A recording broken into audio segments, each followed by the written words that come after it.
نحمده ونصلي على رسوله الكريم اما بعد فاعوذ باللہ من الشیطان الرجیم بسم اللہ الرحمن الرحیم۔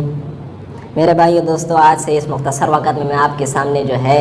گناہوں کے نقصانات اور ہم گناہوں سے کیسے توبہ کریں اس موضوع پہ بات کروں گا، اور اللہ پاک سے ہم پہلے یہ دعا کریں کہ اللہ پاک ہمیں اس کو سننے اور اس پر عمل کرنے کی توفیق عطا فرمائے۔ اور ایک بات یہ نوٹ فرما لیں کہ بھائی ہم جب بھی جہاں کہیں بھی دین کی بات کو سنیں تو ہم اس چیز کو دیکھیں کہ بھئی آیا یہ دین کی بات کرنے والا قرآن و حدیث کی بات کر رہا ہے یا قرآن و حدیث کے خلاف کر رہا ہے۔ ہم اس چیز کو نوٹ کرتے ہیں کہ بھئی یہ تو فلاں ہے، اس کو میں جانتا ہوں، یہ دین کی بات کر رہا ہے، تو ہم اس وجہ سے دین کی بات کو چھوڑ دیتے ہیں کہ میں تو اس کو جانتا ہوں، یہ تو فلاں ہے۔ تو ہمیں فلاں ہو یا فلاں ہو، ہمیں اس بات کو دیکھنا چاہیے کہ یہ آیا یہ بات قرآن و حدیث کے مطابق ہے یا قرآن و حدیث سے ہٹ کر اس نے بات کی ہے، ہمیں اس چیز کو لینا چاہیے۔ تو آج ہم دیکھیں دنیا کے اندر کہ گناہوں کے نقصانات تو بہت سارے ہیں جن کا شمار بھی نہیں کیا جا سکتا، لیکن قرآن میں جو جا بجا قصے ذکر ہوئے اور اس کی سزائیں مذکور ہیں کہ وہ کیا چیز ہے جس کو ابلیس کو جو ہے آسمانوں سے نکال کر زمین پر پھینکا اور وہ ملعون ہوا اور اس کی شکل و صورت بگاڑ دی گئی، اور جو ہے اس کو جو ہے لعنت برسی اس کے اوپر، اور بجائے قرب کے وہ جو ہے بعد میں اس کو حصے میں ملا، اور تسبیح و تقدیس کی جگہ کفر اور شرک وہ اس کو ملا۔ یعنی اور وہ کیا چیز ہے کہ قوم نوح علیہ السلام کو جو ہے اہل زمین میں جو ہے ان کے طوفان سے غرق کر دیا، اور وہ کیا چیز ہے کہ قوم عاد علیہ السلام کو جو ہے ان کے پر تند و ہوا آئی اور ان کو پٹخ پٹخ کر مارا، اور وہ کیا چیز ہے کہ جس سے قوم سمود علیہ السلام کے سینوں پر ایک چیخ آئی اور ان کے کلیجے پھٹ گئے۔ وہ کیا چیز ہے کہ جس سے قوم لوط علیہ السلام کی بستیوں کو آسمان تک لے جا کر زمین پر پٹخ پٹخ کر مارا گیا اور ان پر جو ہے پتھروں کی بارش ہوئی۔ اور وہ کیا چیز ہے جس سے قوم شعیب علیہ السلام پر آگ کا عذاب آیا۔ وہ کیا چیز ہے جس سے جو ہے قارون کو جو ہے زمین میں دھنسایا گیا اور اس کا مال، اس کا اولاد، اس کا سب کچھ وہ اس کے پیچھے ہمراہ ہوا۔ اور وہ کیا چیز ہے کہ ایک بار بنی اسرائیل کے اوپر ایسی قوم کو مسلط کیا گیا کہ وہ ان کے گھروں کے اندر گھس کر ان کو زیر و زبر کر ڈالا، اور کبھی وہ قید کیے گئے، کبھی جو ہے وہ جلا دیے گئے، اور کبھی جو ہے وہ جلا وطن کیے گئے۔ تو ان پر یہ طرح طرح کی تکلیفات اور مصیبتیں کس وجہ پر آئیں؟ تو یہ نافرمانی نہیں تو اور کیا چیز ہے کہ یہی نافرمانی تھی، اور اس کو اللہ پاک نے، اس کی وجہ اللہ پاک نے قرآن میں ارشاد فرمائی، وَمَا كَانَ اللَّهُ لِيَظْلِمَهُمْ وَلَكِنْ كَانُوا أَنفُسَهُمْ يَظْلِمُونَ کہ اس کا مفہوم یہ ہے کہ اللہ تعالیٰ ایسے نہیں ہے کہ اللہ تعالیٰ کسی پر ظلم کرے، لیکن یہ تو اپنی جانوں پر خود ظلم کرتے ہیں کہ اللہ تعالیٰ نے، اور ایک اور آیات کے اندر ہے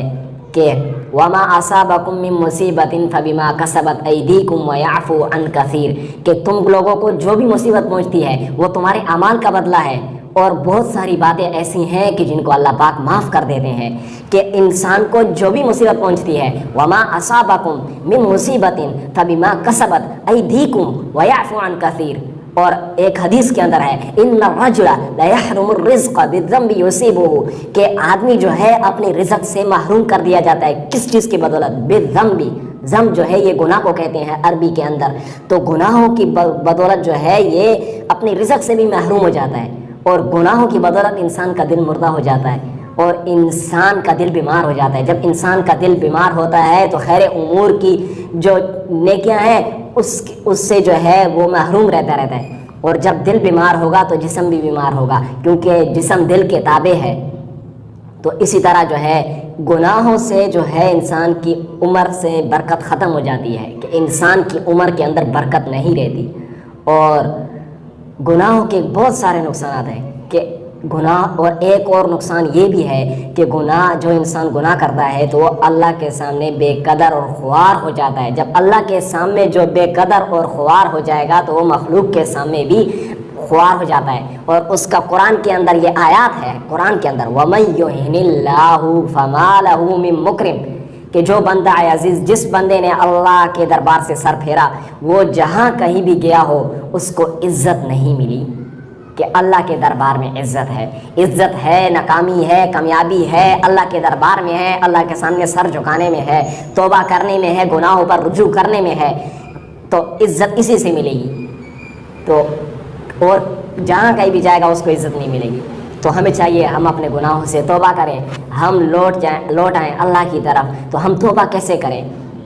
کہتے ہیں اللہ کو اشک ندامت بہت محبوب ہے کہ التوبۃ ہی الندامۃ، کہ توبہ جو ہے ندامت کا نام ہے، کہ ہم توبہ کریں زبان سے توبہ نہ کہ ہم نے صرف زبان سے بولا یا اللہ میری توبہ، کہ ہماری دل سے بھی توبہ ہو، اخلاص سے سچی توبہ ہو۔ وہ قرآن کے اندر آیات ہے سورۃ التحریم کے اندر، یا ایھا الذین آمنوا توبوا الی اللہ توبۃ نصوحا، کہ اے ایمان والو، اس کا مفہوم یہ ہے کہ اے ایمان والو تم توبہ کرو اخلاص کے ساتھ، توبۃ نصوحا، کہ تم اخلاص والی توبہ کرو۔ کہ ہم اخلاص والی توبہ کیسے کریں؟ ہم 2 رکعت نفل پڑھیں توبہ کے، اور پھر اللہ کے سامنے گڑ گڑا کر روئیں۔ ہمیں رونا نہ ہے، رونے والوں کی شکل بنا لیں۔ حدیث کے اندر ہے فَإِن لَّمْ تَبْكُوا فَتَبَاكَوْا، کہ اگر تمہیں رونے کی شکل نہ رونا نہ آئے تو رونے والوں کی شکل بنا لو۔ آپ صلی اللہ علیہ وسلم نے ارشاد فرمایا کہ تم رونے والوں میں شمار ہو جاؤ گے۔ حضرت موسیٰ علیہ السلام کے مقابلے میں جو جادوگر آئے تھے اور ان کو ایمان نصیب ہوا، اس کی وجہ کیا تھی؟ حضرت موسیٰ علیہ السلام نے اللہ پاک سے ارشاد فرمایا قالوا آمنا برب ہارون و موسیٰ، کہ وہ جادوگر ایمان لے کر آئے۔ حضرت موسیٰ علیہ السلام نے اللہ پاک سے کہا یا اللہ، فرعون پر جو ہے 2 پیغمبروں نے محنت کی لیکن وہ ایمان نہ لایا، لیکن یہ جو جادوگر تھے یہ ایمان لیا، اس کی وجہ کیا ہے؟ تو اللہ پاک نے فرمایا کہ اے میرے محبوب، یہ جو ہے میرے محبوب کی شکل بنا کر لائے تھے، یعنی کہ آپ کی جیسی شکل بنا کر آئے تھے کہ اگر ہمیں شکست ہو تو ہم بھاگنے میں کامیاب ہوں، تاکہ پہچان میں نہ آئے کہ کون بھاگ رہا ہے۔ تو مجھے یہ ناگوارا ہوا کہ جو میرے محبوب کی شکل بنا کر آئے اور اس کو میں جہنم میں ڈالوں، تو میری رحمت کو یہ گوارا نہ ہوا۔ تو اس وجہ سے میں نے ان کو ایمان کی دولت سے نوازا۔ تو آج ہم اللہ کے دربار میں آ جائیں، کہتے ہیں اللہ پاک سارے گناہوں کو معاف کرنے والے ہیں۔ وَهُوَ الَّذِي يَقْبَلُ التَّوْبَةَ عَنْ عِبَادِهِ وَيَعْفُو عَنِ السَّيِّئَاتِ وَيَعْلَمُ مَا تَفْعَلُونَ۔ آیت کا مفہوم کہ وہی اللہ ہے جو اپنے بندوں کی توبہ کو قبول کرتا ہے اور ان کے گناہوں کو معاف کرتا ہے۔ تو ہم اللہ کے دربار میں آ جائیں، اللہ سے توبہ کریں۔